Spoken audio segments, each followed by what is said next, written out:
Hello and welcome to Say Hi to the Future, Ingenious Thinkers, a podcast aimed at highlighting the human side of ingenuity.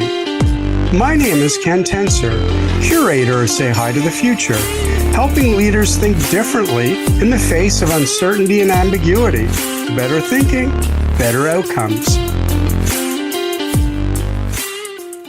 With me today is Nouhaila Chekouli, founder and CEO at Skill Without Borders, a company that helps newcomers land, build, and create their jobs within the tech industry.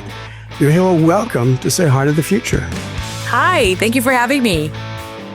So you came to Canada at 17. Tell us about that. Where did you come from? What was it like to immigrate to Canada then? As a 17-year-old, I will say I was very excited that, my parents let me travel to the other side of the world from Morocco at such a young age, join university as a freshman. It was really fun. Being at the University of Toronto and meeting so many international students and working hard and exploring a new country. It was honestly really, really fun. I think it got really hard after I graduated and I had to face the real world. That's when all the challenges came in. Well, okay, so sitting in Morocco as a teenager, 15, 16, whatever it was, when you started thinking about next steps, like how do you think of Canada and U of T? Yeah, so I've believe it or not, I've actually been dreaming of going to university abroad way before 15 or 16. I've always thought of it. I always thought I want to study outside of Morocco. And I went to an American school, so it made sense to look into American speaking universities. And also I was exposed through movies to like American culture, and I thought it was really cool and I wanted to be part of it. I applied to all places around the world. And U of T was like pretty, ranked pretty high up there. So, I thought, okay, U of T is a great school. Also, my parents thought Canada was a great place for me to be because they heard less drama come out of Canada than like, say, the United States or even England. So that also contributed to the choice. We try not to be dramatic. Yes, it's one of those things in our culture. And so you study, this is pretty varied, politics, sociology, and French literature. Was that because you like to study different things and you're just weren't sure at the time? You got it. That's exactly it. I've always been very interested in, like social issues and kind of global issues as well. And so I went for the topic that would kind of be broad enough for me to, explore different things. And I picked French literature because I thought that would be a great way to boost my GPA as a French speaker, but I was very wrong. It was actually really hard. Yeah. So I grew up in Quebec. I'm an English speaker, but and then I moved to Belgium, and the difference in French between different parts of the world is pretty distinct. So you come over here, you get through this degree, U of T, obviously one of the best universities in the world, whatever country you're in. Then you said when you got out, it got a little harder. What made it harder? What did you do? Okay. Well, in all honesty, I was a bit lost after I graduated because I wasn't sure what I wanted to do. So I left Canada altogether. And I decided I'm going to travel a little bit. And I went to Turkey. Why? Because as a Moroccan national, Turkey was one of the few countries that didn't need a visa. So I went to Turkey for a year to teach English. And it was fun. It was amazing. And it was an incredible way to reset, to gain more clarity about what I wanted to do. I think that was when I started to really dream a little more safely, if you will, outside of the noise. University was very, very hard, a lot of pressure as well. And that's when I decided, okay, I'm going to return to Canada. And when I returned the second time to Canada, that was a very challenging, period of my life because I didn't really have a network. Of course, I went to university there, which was fantastic, but I meant, most of my friends were international. They were also all around the world. I didn't have any family there. I hadn't built any professional relationships there either. So finding a job that actually, was matching my qualifications and matching what I wanted was really, really hard. And I had to pick a job that was essentially like a charity for minimum wage, which I was so grateful for. But it was not what I had envisioned for myself. But that allowed me to, really think about what I want to do and not give up and continue networking, continue building relationships, continuing applying for jobs. And then I successfully landed, I would say, what was my dream job at the time. Well, and was that, like I saw that you worked at DMZ, and I mean, that is one of the, the most innovative accelerators that we have in Canada. So was that moving towards your dream job? Was that what you wanted to do? Absolutely. So that was the second job that I had, which was also a dream job. The first job was like a tech startup, supporting. I was really working on supporting. They were doing a Syrian refugee initiative to support the healthcare of Syrian refugees through technology, and I thought was incredibly interesting. And that was my gateway into tech. And then yes, I started working for the DMZ, which is one of the best incubators in the world. And it was extremely fun and very meaningful to be working there for sure. I didn't land the DMZ right off the bat, no. Okay. So DMZ, so you get involved with tech, with startup, with accelerators. And how does that help you lead to Scale Without Borders? I mean, what is it? But just tell us about that sort of transition, how you got there. Yeah. So I was well into the DMZ. I think I was like 3-4 years into the DMZ. And I thought, I was actually the head of the Women Founders programs at the DMZ, which was such a blast, but also a lot of hard work and a lot of learning. And I remember when I was like 3-4 years into the DMZ, this is how it started. We were supposed to do something for volunteering, and I thought, okay, I don't want to do just like anything. I want to create something that's actually mine. Of course, I did end up volunteering, and I think we ended up doing Habitat for Humanity on the side, but that idea was still on my mind. I was like, I still want to create something on the side. What's a gap in tech? There's a gap in tech, and you know what? It's actually newcomers. At the time, at least, there was nothing for newcomers specifically in tech, and tech is such an exciting place to be. Of course, it's ups and downs, and it's going in circles right now, but it's a very fast growing. I mean, it's an industry that's here to stay. There's a lot of opportunity, but it's different. It's different from other industries, and it needed its own thing. So when I started, it was really honestly just a space for newcomers in tech. I just launched a very small event. I asked for space from people I knew, including my employer. And that first event was small as I expected it to be, which was amazing. But I thought, you know what? We can launch something here. The launch that I did was actually really big, and it ended up going viral, and it ended up being actually a lot of people are in tech, and a lot of people are newcomers, and a lot of people would benefit from this. And that's how it kind of started growing from there. So, what always amazes me though? I mean, you said so naturally, like there was a gap in tech.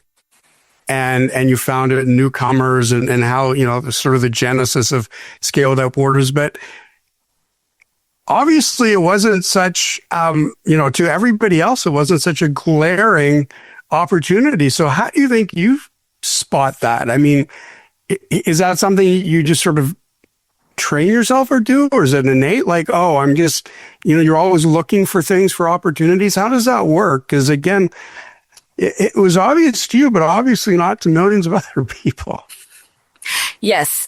I think personal experience was a very important, because again, I was a newcomer, and that was something I was passionate about. So sometimes you look inward, as cheesy as that sound, for opportunities that are outward. So you're not necessarily outside, like doing data, market research and all of that. Sometimes it's really inward, and then you kind of like take it out to the market to see if this is aligned or not. And then also, like, as I mentioned, the actual research, it was like, okay, well, there's nothing for newcomers in tech. Let's do it. Let's do it. Let's see. So Skill Without Borders supports newcomers and immigrants in navigating Canadian tech and business landscape. What are some of the big challenges that newcomers face, and how does your platform help shift those barriers? Mm-hmm. Where do we start? So yes, newcomers are facing a lot of challenges. I mean, there's a challenge that anybody faces, which is like, you know what? It's really hard to get a job that matches your qualifications. Right now, especially, it's a very competitive job market. But also as a newcomer, especially in tech is a very tight-knit community. We kind of support each other. It can be challenging to break into circles that are tight knit, right? So there's the network. There's also in Canada, there's a specific culture. There's a specific workplace culture. There's a specific way employers talk to you or interview you. And there's a bit of a cultural communication barrier with newcomers. So there's that added layer as well. A lot of the time, newcomers will just apply online, and they'll get no feedback. And that could lead to burnout. I know newcomers in our community, prior to joining our membership, they applied for hundreds of jobs online and just radio silence or multiple rejections. And they just don't know what they're doing wrong, right? So there's like job search strategies, mistakes in job search strategies that newcomers are making, that kind of lead to nowhere. So what do you think is behind that? Is it how they're setting themselves up online? Is it what they're saying? I mean, what do you do differently then to help them get from the no reaction to positive reaction?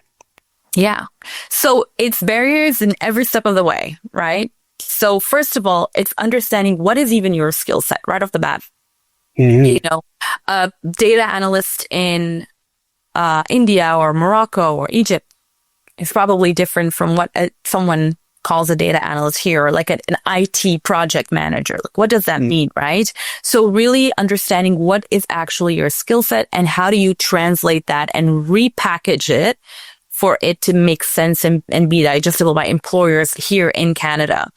And so that could come in like helping in repositioning, branding, personal branding, showing up online, and then showing up in person. How do you talk about yourself? A lot of newcomers talk about themselves very differently in the way that we would talk about ourselves here in Canada, right? A lot of, for example, newcomers would talk about like, their families and their children, and that's amazing. But sometimes employers are just trying to get to the point and get to like talk, let's interview, let's get in there. I don't need to know how many children you have in your resume, that kind of thing. And then the interview process, again, it could be cultural barriers. It could be English as a second language as well. Most newcomers are fluent in English in Canada just because they have to go through a system, but that doesn't mean that you're not having like a communication issues as well. But I want to stress also that there's issues with them on the employer side of things too. There's bias. We ran a workshop at Web Summit Vancouver a few weeks ago, and it was essentially about how, sometimes employers will not know that University of Lagos, for example, in Nigeria is actually a fantastic university, or they will not recognize incredible tech companies that are thriving around the world, so they won't recognize that experience. They won't see just how incredibly talented this person is because they don't know the university, they don't know the company, they don't know that degree that they have. And so they will just, not look at it altogether, or just judge it unfairly. There's also been, reports of employers not actually, kind of like bypassing candidates because their name looks a bit different, too long. They don't want to deal with it. So we've seen reports like that as well, which is really, really unfortunate. There's also blatant bias, which is, no, you don't have Canadian experience. We don't would only do. So we've seen that, though that has, I think, decreased a lot. Isn't it amazing how the HR function or the DEI function can be so myopic? Yeah. I mean, what you're describing is just so counter to what everybody says outwardly. And that they don't look at international experience, especially today, or varied experiences, is being a critical component to diversity. Yeah, absolutely. Yeah. So you've done this, just to give listeners a sense. This isn't like with one or two people. You're over 6,000 people helped. Now, how do you scale to that level? So we figured out what is actually working, and we're still figuring it out, by the way. It's a never-ending figuring out journey. What is it that actually newcomers need? And we found, okay, well, it's networks. We have also, actual sessions to kind of like coach them and like share with them strategies, like hands-on mindset, real mindset shifts, things that they can't really find like on YouTube or on Google, right? And then skills gaps. So we found out, okay, well, there's skills gaps as well. What can we do there, right? And so we started like building this ecosystem of these things, right? And it's like, all right, so we're going to offer this kind of these resources of supporting them with mindset shifts and then supporting them with hands-on changes. Also, we're going to bring events for networks. We're also going to partner with organizations that are doing trainings to help them, micro trainings, because we don't want them to re-educate themselves. Micro trainings to support them in upskilling, right? And so we partnered with various training organizations, and we have our training as well. And we kind of like compiled that into a membership, because we're able to kind of offer all of this. We're able to offer it at a mass scale as well. And then we also decided we're going to launch a summit, and we're going to, partner with we're going to do it in the largest museum in all of Canada, because that's the space that newcomers deserve. And we're going to bring hundreds of newcomers and employers and partners and founders and investors, immigrant founders, to come in. And so that's how we've been able to grow it. And we're continuing to scale it as much as we can. So tell us more about the summit, because I found, firstly, maybe I read too much into it, but you have it at the ROM, the Royal Ontario Museum, which, as you said, it's a phenomenal museum. Did you think about melding the past and the history with the future?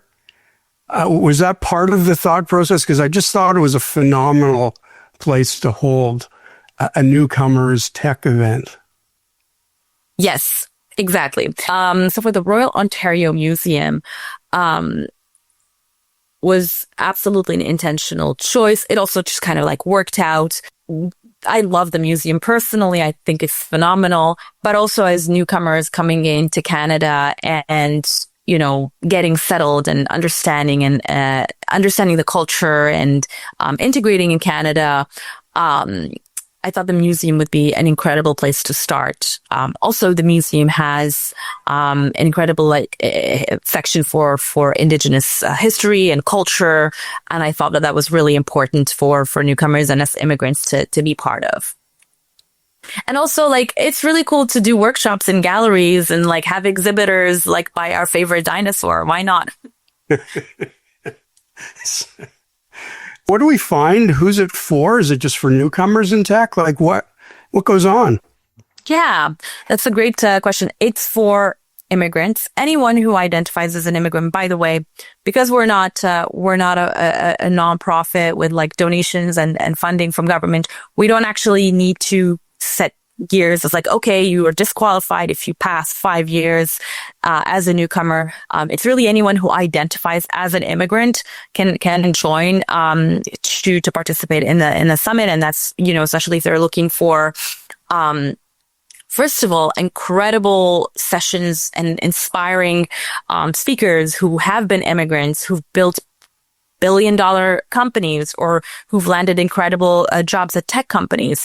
We also have breakout sessions where they can meet employers, where they can meet resource providers, training providers, etc. Anyone who can help them on their journey. Allies absolutely are very welcome, and we need them in the space, because otherwise we're creating silos, which is not what we want. So we definitely have like a whole section for allies as well. Our partners who join us, some are hiring partners, some are other kinds of providers, some are exhibiting, some are running sessions. And also, for founders and investors, we typically have like a startup lounge. We have sometimes a pitch competition or a showcase of immigrant founders. And we have because, I do come from a space of like really founders and incubators. Yeah. So that's a huge part of Scale Without Borders as well. But also fun. Like this year, we're planning to do a comedy tech roast show for anyone who's looking to get roasted in the summit. And we also typically also do like an after party. Yeah, and do you also work with the employers? I mean, before you talked about some of the seemingly natural or ingrown biases, if you will, to newcomers, to foreign experience. Do you work with some of the employers during that day to help them break down those biases, to learn how to define or see them? I mean, absolutely.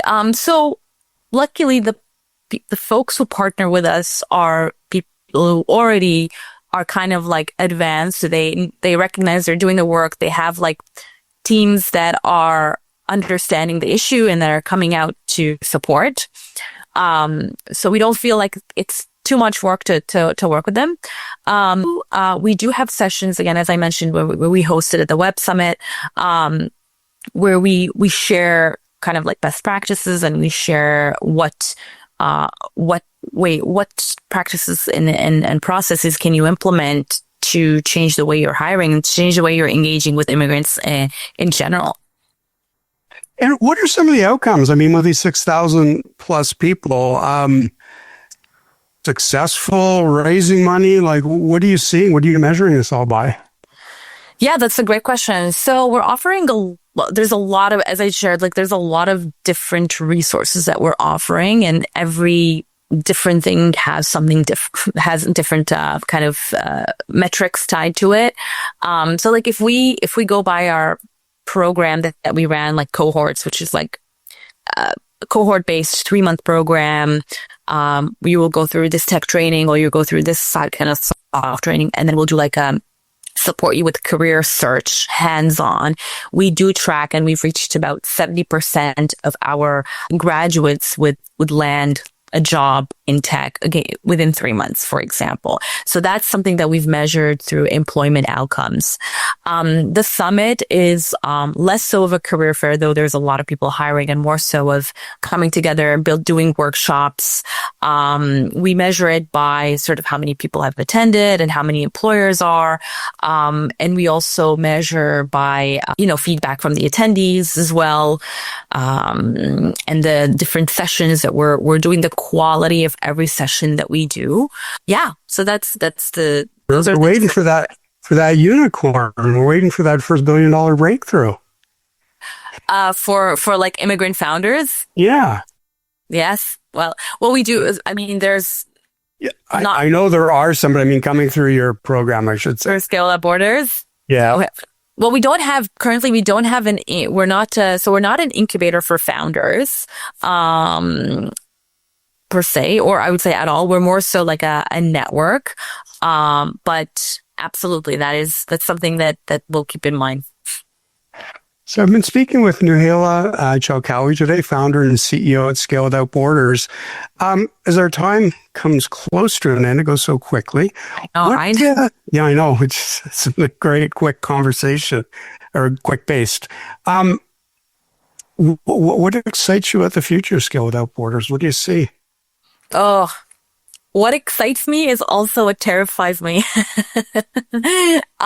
There's a big unknown always with any company that you're running.